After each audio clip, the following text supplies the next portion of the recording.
Buenos días, buenas tardes, buenas noches. Todo dependerá de cuándo nos estén mirando. Nosotros estamos tomando unos mates acá a la tarde, merendando se podría decir, con el profesor Simón Bedotti, mi colega, quien les habla, Santiago, profesores del ISFD 15, ¿sí? Esta es una nueva entrega de Charlas de Pasillo, un podcast que habitualmente se emite, y en esta ocasión me toca a mí ser el interlocutor de alguien con quien siempre es interesante hablar, con Simón, pero hoy tenemos la excusa de que ha obtenido un nuevo título, ha hecho un posgrado, ha hecho un trabajo de tesis, y lo convencimos con eso de que se siente frente a las cámaras. ¿Cómo estás, Simón? ¿Qué nos podés decir así en líneas generales sobre esto? Bien, muy bien. Bueno, buenas tardes, noche. Como dijo Santiago recién. No, en principio, en realidad lo que yo hice fue un trabajo de maestría, un trabajo final de maestría, digamos, que estaba, que quizás puede relacionarse con algunos temas educativos, pero también en general, digamos, cuya temática es la alienación, digamos, y la forma de leer, si se quiere, la alienación en los objetos técnicos, digamos, ¿no? Que es algo como omnipresente en nuestra vida, digamos, y cómo eso ha impactado y sobre todo impacta, digamos, en el carácter del ser humano y en el caso de la educación, por ejemplo, en nuestros sujetos educativos, digamos, ¿no? Pueden ser chicos de secundario, terciario, bueno, y también en nosotros en general, ¿no? La tesis buscaba, digamos, una forma de leer el impacto de la técnica y la tecnología, digamos, en las capacidades humanas, y lo que es más complicado, digamos, el enfoque o método que uno podría usar, digamos, para leer esa relación, ¿no? Entre el ser humano y la tecnología y luego, si uno quisiera especializarlo más, entre los chicos y la tecnología, digamos, ¿no?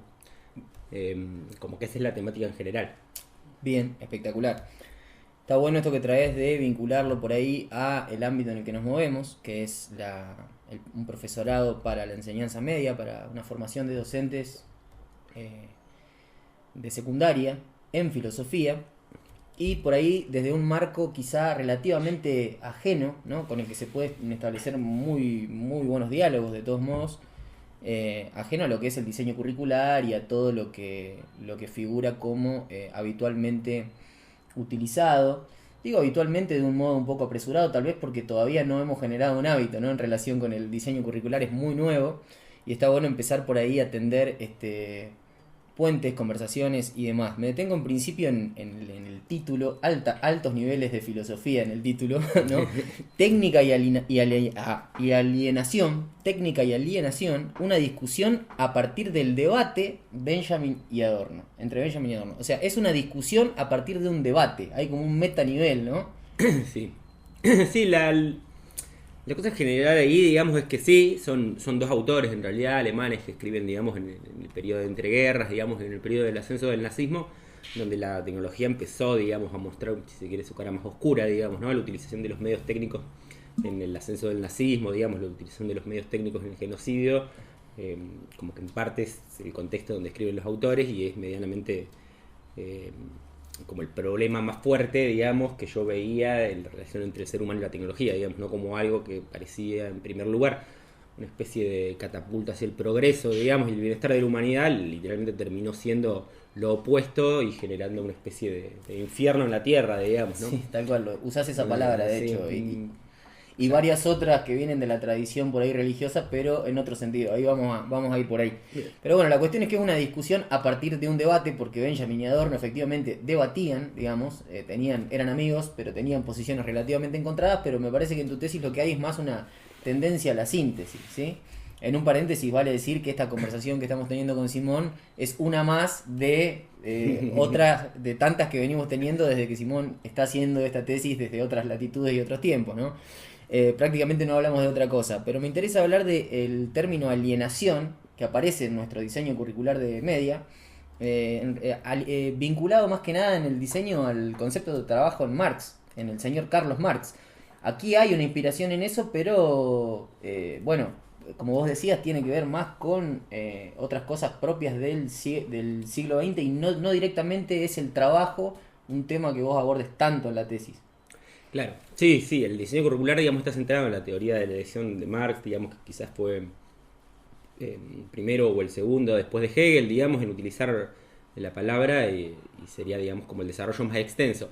La tesis en realidad lo tiene como subyacente, digamos, ¿no? Es el primer paso, digamos, para definir el problema, es ir a revisar ese autor precisamente de la era industrial, digamos, en el cual Marx. ya se veía, ya se veía, por decirlo de alguna manera, el impacto de la tecnología, el impacto de la técnica y sobre todo el impacto de la técnica en la producción y su relación con el sujeto, digamos, ¿no?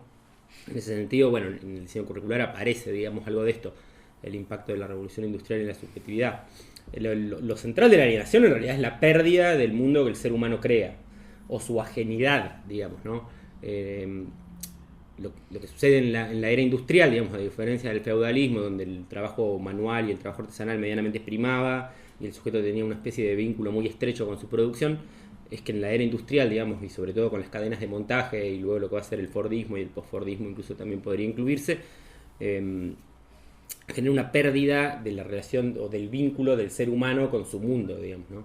En primera parte no entiende siquiera su trabajo, no entiende el producto de su trabajo, no lo entiende como suyo, el mundo se va poblando, si se quiere, de mercancías, digamos, como ya lo vemos hoy, completamente poblado de mercancías e imágenes, y todo eso se nos parece como medianamente ajeno, digamos, uno no entiende bien su vínculo, digamos, con estos productos que crea como ser humano. Siempre y cuando uno entienda, digamos, que la característica central del ser humano, por lo menos tal y como aparece en Marx, digamos, pero también un poco pensado el sentido común, es ser un ser creador, un ser creativo, digamos, ¿no? Lo que pasa es que la alienación genera una ofuscación, digamos, de esa relación con lo creado.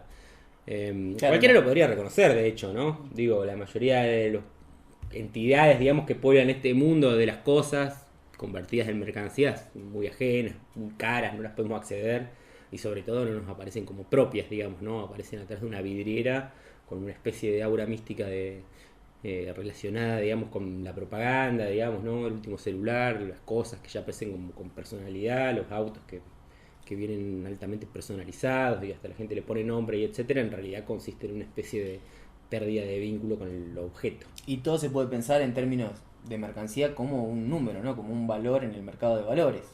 De ahí la distinción marxista, ¿no? Entre el valor de uso de la cosa y el valor de cambio, Bien. que es a lo que se reduce en el capitalismo, ¿verdad? Exacto.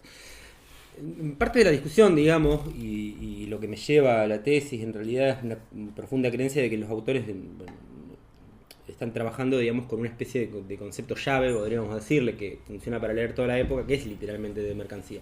Lo que pasa es que por mercancía nosotros normalmente entendemos el objeto que está ahí, digamos, como vendiéndose en la vidriera, pero la conceptualización que hacen estos autores y que funcionen, digamos, como una categoría llave para leer todo, sobre todo productos culturales, porque ambos autores se dedicaban sobre todo a leer productos culturales como películas, digamos, canciones, ¿no? Literatura. Es que la mercancía ahí funciona literalmente como una especie de forma en el sentido platónico de las ideas, digamos, ¿no? La mercancía está completamente omnipresente, digamos, en todo en creación humana, sea material o pensamiento. O por decirlo de otra manera, digamos, es como si atravesara cualquier tipo de producción o palabra que los seres humanos tratamos de integrar, digamos, a nuestro sistema. Por eso los tipos van a hablar de totalidad, digamos, ¿no? Ellos hablan de la mercancía como una especie de totalidad o una categoría, digamos, que puede entrar en cualquier objeto de análisis precisamente porque es omnipresente en nuestra sociedad. O como decía el viejo Lukács, o en realidad era joven en la época que lo dijo, la mercancía es como el prototipo de toda forma de subjetividad y objetividad. Por supuesto, digamos que en relación a la técnica está en primer lugar ya permeada por la mercancía, eso lo vemos en los productos, lo vemos en las formas de fabricación de nuestros productos, lo vemos incluso en la cultura, digamos, en el mismo cine, digamos, como una especie de montaje, digamos, para ser vendido, pero el impacto más fuerte ahí, que la parte de la alienación, digamos, que deforma lo que sería el polo subjetivo, el sujeto, la persona, en algún chicos punto, en la escuela, nosotros. Sí, en algún punto el sujeto está como atrapado dentro del objeto, ¿no? Pensado el objeto como la gran industria cultural, el conjunto, como vos decías, de las mercancías. También en tu tesis por allá al final empieza como a pensarse el método de Walter Benjamin, de Theodor Adorno, que ahí encontramos muchos puntos en común, como quizá un horizonte de emancipación, al menos desde la teoría, ¿no? Y estaría bueno ir hacia ahí, pero te pregunto antes dos cositas, como para ir un poco más despacio y detenernos en algunos conceptos que pueden ser interesantes para quien esté viendo o escuchando. Es casi un cliché que la tarea del docente, sobre todo en humanidades o en general, tiene que ver con cierta formación de pensamiento crítico, ¿no? Crítica, palabra cara a estos autores, ¿no? Ellos, por ejemplo, Adorno con Horkheimer, Horkheimer en realidad escribió sobre la teoría crítica, pero todos eran partidarios de esta idea de la teoría crítica. La palabra crítica aparece en la filosofía permanentemente, por lo menos desde Kant, es ineludible. ¿Cómo se puede pensar esto de la crítica o del pensamiento crítico, tal vez desde Adorno, por ejemplo? Bien, sí, la crítica central, digamos, ¿no? Además de que está como omnipresente en nuestros programas y en nuestras intenciones educativas, digamos, formar sujetos críticos, por ahí si uno no le da una vuelta de tuerca y no entiende muy bien de qué se trata, por ahí uno se pierde, digamos, ¿no? La teoría crítica, en este caso, en estos autores, consistía literalmente, digamos, en una especie de crítica constante, digamos, a la formación social. Esta idea de la mercancía como criterio de nuestra sociedad, digamos, solamente puede ser criticada en términos de los autores, ¿no? La misma superación, digamos, aparece, o la forma de una nueva sociedad, digamos, solamente puede aparecer a través de la crítica, digamos. Y la crítica consiste en la demolición de todo el sistema, digamos, ¿no? Por eso cuando ellos analizaban una obra cultural, porque ellos en realidad siempre analizaban objetos empíricos, digamos, ¿no? La crítica está ligada al objeto empírico, y cómo ese objeto empírico, sea una película, sea una novela, sea una forma de tecnología, sea el interior de un hogar o la decoración de un hogar, o la obra de arte, ¿no? O la misma obra de arte, está permanentemente acechada, digamos, por una especie de totalidad social, que es la mercancía, que en realidad le da forma, y la crítica consiste en desarmar esa forma. Claro. Ellos usan la categoría hegeliana de mediación, digamos, para explicar la contaminación que el objeto tiene por parte del sujeto y viceversa, digamos, ¿no? La contaminación que el sujeto tiene por parte del objeto, que lo deforma, en cierta forma. Entonces la crítica es esa especie de discernimiento, digamos, sobre la formación real del sujeto y el objeto y su vínculo tal y como está deformado en nuestra sociedad, ¿no? Bien, bien. Para pensarlo desde otro ángulo, esto mismo que estás diciendo, decías que digamos, el objetivo es ver cómo el objetivo de la crítica o de la teoría un poco es que la forma que la mercancía le da a las cosas, ¿no? A lo empírico, de algún modo está como tensionada por la crítica, está puesta en tensión, está puesta en cuestión. Y ahí surge algo que hemos leído, digamos, como de manual de Adorno, ¿no? Esta idea de que la verdad que puede expresar la obra de arte, ¿no? Que expresa el sufrimiento de la sociedad, por esto de la estructura que venís describiendo, tiene que ver con lo inintencional, con la no identidad, con lo no conceptual. Y pienso, eso me lleva de algún modo de nuevo al diseño, ¿no? Curricular y a nuestra tarea docente en filosofía, la cuestión de la otredad, ¿no? De filosofías otras, pensamientos otros, ¿no? Como abrir de algún modo no hay algo ahí de lo no idéntico, digo, porque más allá de las discusiones o sin entrar en polémicas, se puede pensar un poco la otredad como aquello que es no idéntico también. No sé, ¿te parece que tiene algún sentido esto? Sí. El proceder del diseño curricular, para que no esté medianamente versado, en realidad consiste en un conjunto de contraposiciones y podemos agarrarnos de eso para trabajar con el concepto de no identidad. La idea del concepto de no identidad en Adorno es que la realidad nunca coincide con el concepto, porque el problema es que nosotros tratamos de medir siempre la realidad con lo que tenemos en la cabeza de forma medianamente unilateral. Idealismo. Claro, es lo que él llama el idealismo, digamos.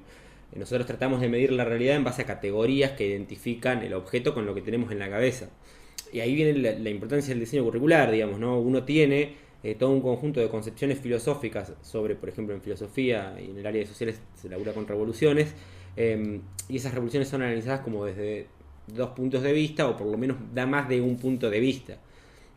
Entonces, por ejemplo, uno tiene la revolución industrial y tiene que trabajar la categoría de sujeto, y quizás ahí uno puede ver la conceptualización de Marx, pero también puede trabajar, digamos, las diferencias que hay en otros sistemas económicos no occidentales, digamos, lo que supondría, digamos, analizar el fenómeno trabajo, por lo menos desde dos puntos de vista, y no se presupone la identidad. Presuponer la identidad sería, bueno, decir que el trabajo es una definición y esa definición es la única forma de trabajo, digamos, ¿no?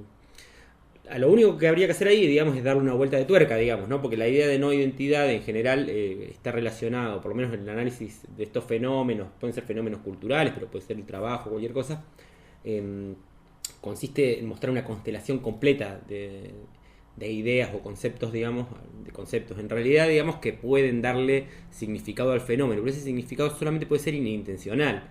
Es decir, nosotros rodeamos el concepto de trabajo de todo lo que involucra y lo rodeamos de todo lo que se relaciona, el trabajo como mercancía, el trabajo como solidaridad, el trabajo como creación, el trabajo tal y como aparece, digamos, en las sociedades nuestras, el trabajo vinculado al consumo, el trabajo vinculado al esfuerzo, digamos, o lo que sea. Y todo ese podríamos constelar todas esas ideas. Va armando una constelación en la cual ese fenómeno se muestra de manera intencional. Eso es un poco el método, ¿no? Digamos que examinas en la tesis, el método de las constelaciones. Sí, ese es el método, con la sola excepción de que el método está como muy arraigado, digamos, al trabajo con la empiria, digamos, ¿no? Con el objeto concreto. Para dar un ejemplo, digamos, ¿no? Que por ahí no sea tan abstracto, hay una parte de la discusión en que tanto Benjamin como Adorno se ponen a discutir acerca de la interioridad o el interior burgués, que hace referencia por una parte a la casa, pero como juego de palabras también hace referencia a la interioridad espiritual, digamos, ¿no? Al yo psicológico. El yo psicológico, exactamente. Y sobre todo a la personalidad. El yo pienso de Descartes podría ser de Descartes. Algo así. O cómo se forma, o cómo también está torcido ese yo pienso, digamos, ¿no? Entonces es muy ilustrativo, digamos, pero ellos dicen, bueno, a ver, uno tiene, digamos, al sujeto burgués que por un lado agarra y está como siempre llenando su casa de adornos, de marcas, de cosas, de adornos, de cosas, digamos, que medianamente expresan su personalidad, digamos, pero todos esos objetos son objetos primero fabricados en masa, digamos, ¿no? Sí. Uno va como coleccionando mercancías que supuestamente muestran su personalidad, y todo eso alrededor o al interior de su propia casa, digamos, como si la casa fuera el refugio de la personalidad, cuando por un lado, en el mundo de afuera de la casa, es muy complicado mostrar la propia personalidad, digamos, porque uno está todo el tiempo sometido, digamos, a eso, a regulaciones de trabajo, a una determinada forma de ejercer sus relaciones sociales, digamos, ¿no? Entonces, como que todo lo que no puede obtener en la sociedad, porque en realidad vivimos en una sociedad, digamos, donde la alienación es muy fuerte, se ve como reflejada de manera inversa, si se quiere, al interior de la casa. Entonces, lo que debería ser un sujeto autónomo se convierte sencillamente en una especie de sujeto vaciado que solamente puede encontrarse encerrado adentro de su casa, porque la sociedad está mal. Esa sería como la conclusión. Claro, un sujeto disuelto en los mecanismos de producción, digamos, en los estándares. En los estándares de la mercancía. Y en ese sentido también pienso que quizá hoy la interioridad o la identidad, eso como el refugio propio, se puede extrapolar a nuestras redes sociales. Principalmente creo que la red social que más expone esta cualidad es Instagram, porque está basada en la identidad, y uno en su lupita, ¿no? En su famosa lupita encuentra cómo el algoritmo, a través de procesos de estándar, nos devuelve una imagen de nosotros mismos completamente mediada por la técnica, si querés. Y en ese sentido pienso, ¿no? Que también vos decías el otro día, te escuchaba en una clase que dimos juntos, cómo Benjamin veía en el vagabundo del siglo XIX de París, en el Flaner, un tipo que andaba ahí ocioso mirando vidrieras, y vos decías que era como un proto-escroleador de la actualidad, ¿no? Y también pienso en esto que vos decís de las constelaciones como una manera de que los fragmentos empíricos expresen algo, ¿no?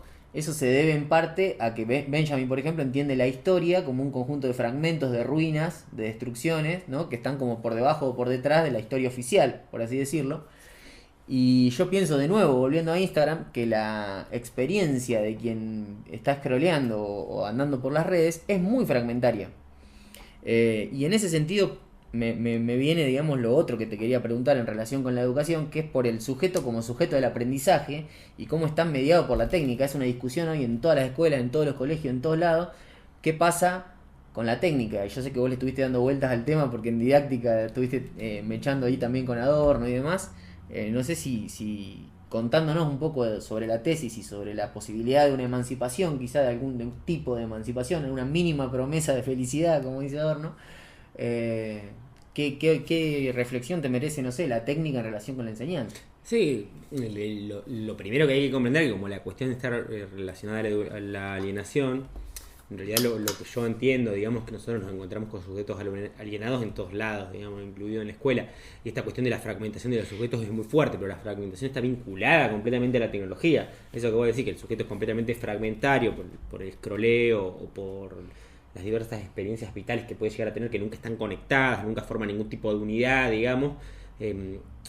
además se le suma, digamos, que la tecnología tiende a reemplazar muchas de las capacidades humanas, sobre todo capacidades cognitivas, digamos, ¿no? Entonces, por ejemplo, cuando uno entiende el fenómeno de la IA, digamos, y uno ve que la IA realiza cuestiones que antes nosotros teníamos que hacer, no sé, en resumen, por ejemplo, algo muy sencillo, digamos, todo ese conjunto de capacidades que va obteniendo la máquina se van perdiendo en el ser humano, digamos, ¿no? Por el propio fenómeno de la tecnología, digamos, a medida que el ser humano deja de practicar ciertas capacidades cognitivas, digamos, que van pasando a la máquina, el ser humano las va perdiendo. Es como si la máquina expropiara las capacidades del ser humano. Está estudiado ya desde las neurociencias, ¿no? Esta era una intuición que Benjamin y Adorno tenían muy claramente. Sí, ellos la tenían como muy desarrollada en relación al cine y la radio, por ejemplo. Claro. Adorno tiene un texto sobre la regresión de la escucha que medianamente defiende... ¿Qué sería la regresión de la escucha? La regresión de la escucha, digamos, es el fenómeno que con la música ligera, digamos, o que él le llama ligera, o la música dependiente, que es dependiente de la industria, no estamos hablando de Soda Stereo con música ligera, ¿eh? No. No, la música facilonga, la música estándar, la música estandarizada tiende a perder la forma productiva que tenía antes, se fragmenta también, de hecho está hecha con fragmentos de la música anterior, se simplifica para que el sujeto, digamos, no tenga que hacer ningún esfuerzo en consumirla, digamos, y se convierte en objeto de consumo. Entonces lo que uno obtiene, digamos, es que los sujetos, digamos, que están acostumbrados a escuchar música muy fácil, nunca encuentran resistencia frente al objeto musical, ni pueden practicar sus capacidades cognitivas frente al objeto. Digo, está bien, no todos quieren ser compositores, ni todos quieren saber leer de la música, pero el solo hecho de... Y nadie se banca a Schoenberg. Claro. Eso se lo quiere decir Adorno. Claro, digamos, ¿no? La música que es técnicamente construida para Adorno, digamos, música quizás puede ser música experimental, pero al mismo tiempo muy estudiada. Rompe. Sí, rompe y al sujeto exige una práctica, que eso era lo que le molestaba mucho a Adorno, que el sujeto haya dejado de lado las prácticas que estaban relacionadas con el objeto. El objeto, en este caso la música, pero puede ser también Instagram, que no entrena la mirada, sino que la deforma, o las relaciones sociales, que también están deterioradas, digamos, por el vínculo superficial de las redes sociales, se convierte en un esfuerzo que el sujeto ya ni quiere hacer, digamos, ¿no? Es lo mismo, son capacidades cognitivas que están expropiadas con la máquina, del mismo modo que, por ejemplo, la IA ya nos expropió la capacidad de hacer resúmenes, digamos, ¿no? Todo ese conjunto de propiedades que se van perdiendo, digamos, con el avance de la técnica, son otras de las marcas de la alienación, que paradójicamente debería ser al revés. Se supone que el ser humano, al crear un conjunto de objetos técnicos, debería ser capaz, digamos, de integrarlos de manera que no pierda sus cualidades humanas, sino que las potencie y las amplíe. Y en ese sentido deberíamos pensar las estrategias pedagógicas como dispositivos técnicos de ese tipo que decís. Exactamente. La idea sería, digamos, ver cómo pueden integrarse el conjunto de las tecnologías, la palabra es integrarse, para que el sujeto no pierda sus capacidades en él, sino que las amplíe. Benjamin hablaba de una ampliación de la experiencia, lo decía en relación al surrealismo, digamos, pero puede ser valioso para pensar en relación a cualquier objeto técnico. Habría que discutir si claro. Bueno, gran parte de la discusión entre Adorno y Benjamin era justamente si era posible que la cultura masificada e industrializada pudiera ser redimida, por decirlo de alguna manera, en términos críticos para el sujeto. Adorno prácticamente no estaba de acuerdo, ¿no? Pero en Benjamin había una aspiración de ver cómo podían rescatarse, por decirlo de alguna manera, y ampliarse las capacidades humanas en medio de estos objetos técnicos. Por medio de la técnica, claro. Sí. Y hoy casi, esa posición más benjaminiana que adorniana, ¿no? De ver algún tipo de potencia en la técnica y no simplemente una reclusión quizá en una vanguardia iluminada, que sería más la posición de Adorno, muy caricaturescamente, pareciera que el tiempo le da un poco la razón a Benjamin, no en el sentido de que le dé la razón, de que lo vuelva dueño de la verdad, sino de que en cierto modo parece que hay cierta dinámica de la que no nos podemos ya sustraer. Digo, la escuela puede generar un dispositivo técnico quizá emancipado en algún punto, pero tiene que trabajar con los materiales de la realidad. En esto estaría de acuerdo Adorno también, ¿no? Sí, ambos. Tenemos que saber, claro. Sí, yo creo que sí, digamos, la cuestión ahí, digamos, es qué espacio nosotros le damos a prácticas verdaderamente críticas en relación a la tecnología. Porque claro, digamos, uno tiene que trabajar con el material que el chico ya trae, el chico fragmentario del que hablábamos. El chico fragmentario, es un concepto que estamos inventando en este podcast en directo. Sí. Pero bueno, toda esa fragmentación en términos benjaminianos aparecía como potencialidad de montaje. O sea, cómo, por decirlo de alguna manera, nosotros podemos montar al modo del cine, diríamos, todo lo que trae el chico, digamos, para generar una especie de constelación crítica, digamos, que por lo menos permita al sujeto ver la alienación y en ese redirigir la mirada hacia uno mismo y hacia su fragmentación, le da como la potencialidad de poder emanciparse y cambiarse, digamos, ¿no? Claro. Creo que uno podría usar el diseño curricular en el área de sociales, digamos, y tratar de hacer esa lectura, de ver cómo nosotros podemos montar, digamos, lo que el diseño nos propone y montar la experiencia del sujeto, juntar el pasado, si se quiere, con el presente para iluminarlo, digamos, que era la práctica que Benjamin promovía, digamos, y ver cómo eso puede generar algún tipo de emancipación. O sea, yo no creo que haya otra tampoco. Ir hacia adelante pero mirando hacia atrás, ¿no? Pero también pienso que esto de las constelaciones, y con esto cerramos, ¿no? También que me cuentes un poco, para cerrar en esta respuesta, el concepto de redención, que no se entienda en un sentido por ahí religioso, a propósito de que, bueno, recién mencionaba Instagram como una red de la identidad, pero que también tiene un lado oscuro que por ahí se ve mucho más claro, por ejemplo, en TikTok, que es esto de la fragmentación absoluta, ¿no? Aparece como la manipulación de la mente por medio del algoritmo a través de una fragmentación que no tiene límites prácticamente. Entonces, la experiencia, la posibilidad del chico fragmentario, ¿no? De tener una idea unificada de las cosas, ¿no? De tener un sentido para su vida, se ve realmente amenazada. Sí. Entonces, en ese sentido, ¿cómo podríamos redimir y qué significaría redimir, como para cerrar? Y ahí está la idea de redención, más allá de la carga teológica que pudo tener siempre. Sí. Yo entiendo que los autores la usaban justamente porque la misma carga teológica tiene una especie de carga de esperanza muy fuerte, digamos, claro, ¿no?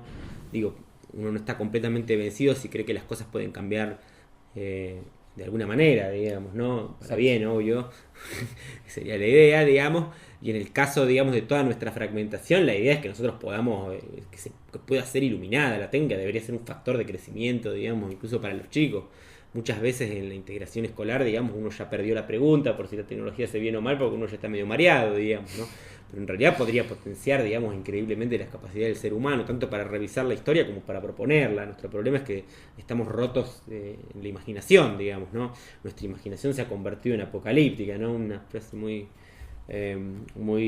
presente, digamos, en Adorno, digamos, que el sujeto no puede concebir la propia historia, digamos, sino como historia de su propia destrucción, que es algo que representa hoy en día, digo, si uno ve las películas de ciencia ficción o películas apocalípticas, yo qué sé. El fin del mundo representado por todos lados. Sí, el fin del mundo es como lo que nos avasalla, digamos, ese es un problema de nuestra imaginación. Entonces quizás si uno quisiera usar la categoría de redención, digamos, unida a la parte crítica, y uno lo quisiera unir, por ejemplo, en el mundo educativo, la idea sería ver nosotros cómo podemos potenciar la imaginación para pensar un mundo de otra forma que no sea como destruido o consumido por la catástrofe, ¿no? Digamos. Que sería la inercia, digamos, sí, hacia donde va inercialmente. Claro. Y eso es lo que parece, digamos, ¿no?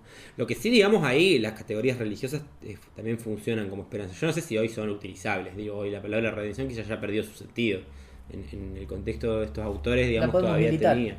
Pero podemos militar la palabra redención, ¿sí? Bien. O la categoría de salvación, digamos. Están buenas porque siempre han tenido una carga que, además de estar relacionada profundamente con la esperanza, también están profundamente relacionadas con la detención, digamos, ¿no? Con la idea de que el futuro no viene del progreso lineal, que ya prácticamente es difícil de creer, por más que tengamos un montón de tecnología, sino que el futuro, digamos, o la potencialidad que tiene la imaginación es de pensar el mundo tal y como puede ser ahora, no mañana, no dentro de 50 años, sino en este momento con lo que tenemos. Por eso juntar el fragmento tiene como esa potencialidad de rescate de la imaginación, digamos, ¿no? Bueno, entonces llamando a toda la audiencia a hacer algún intento emancipatorio en pos de este tipo de redención, en pos de la imaginación y de todas estas cosas por las que tememos de imaginar el presente tal como puede ser hoy mismo. Nos vamos dejando más preguntas que respuestas. ¿Qué vamos a hacer? Muchas gracias por estar del otro lado. Gracias, Simón. Bueno, gracias a todos, gracias, Santi. Adiós. Chao.